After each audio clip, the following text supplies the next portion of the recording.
Varahi silks వారి grand festive celebrations పొందండి 10,000 రూపాయలు ఆపై కొనుగోలుపై బంగారు నాణెం ఉచితంగా. రామసుబ్బారెడ్డి గారు, శిల్పా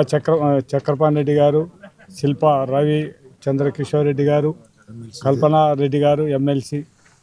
ఇంకా డాక్టర్ సుధీర్ గారు, ఇంకా నందికొట్కూరు ప్రజలు, ఇంకా ఇతర మాతో పాటు వచ్చిన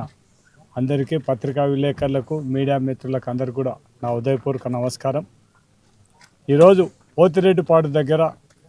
రాయలసీమ ఎత్తిపోతల పథకానికి అంతకుముందు దివంగత నేత రాజశేఖర రెడ్డి గారు 40,000 క్యూసెక్కులు ఈ రాయలసీమ ప్రాంతంలో ఎక్కువ కరువు ప్రాంతాలుగా ఉండే ఈ రాయలసీమ ప్రాంతానికి 40,000 క్యూసెక్కులు ఇవ్వడం జరిగింది.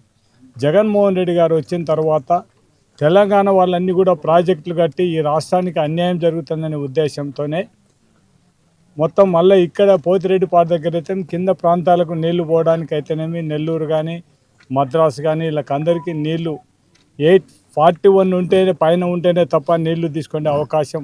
ఉండే పరిస్థితి. అటువంటిది కాకుండా 800 కూడా ఉన్నాయని కూడా ఈ రాయలసీమ ప్రాంతానికి కానీ లేకుంటే మద్రాసు కానీ నెల్లూరు కానీ దీనిలో ఇక్కడి ప్రాంతాలకు నీళ్ళు ఇవ్వడానికి, అదేవిధంగా ఈ శ్రీశైలంలోని రిజర్వాయర్లో నీళ్ళను అన్నీ కూడా కేవలం ఒక ప్రాంతం వాళ్ళే యూజ్ చేసుకోకుండా కింది ప్రాంతాలకు కూడా పోయి కోస్తా కానీ ఆ ప్రాంతాలకు కూడా ఎటువంటి అన్యాయం జరగకూడదనే ఉద్దేశంతోనే జగన్మోహన్ రెడ్డి గారు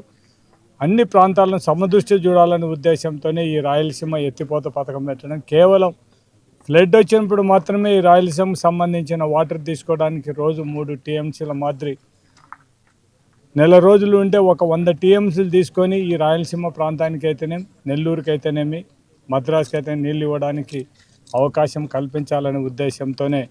జగన్మోహన్ రెడ్డి గారు ఈ రాయలసీమ ఎత్తిపోతల పథకం శాంక్షన్ చేయడం జరిగింది. చాలా వరకు 80% మొత్తం ఈ వర్క్ కూడా కంప్లీట్ కావడం జరిగింది. కేవలం ఒక 20% తప్ప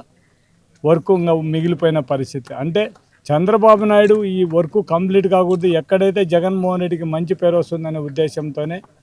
ఆయనకు సంబంధించిన వాళ్ళ నాయకులతో, తెలంగాణ నాయకులతో గ్రీన్ ట్రిబ్యునల్లో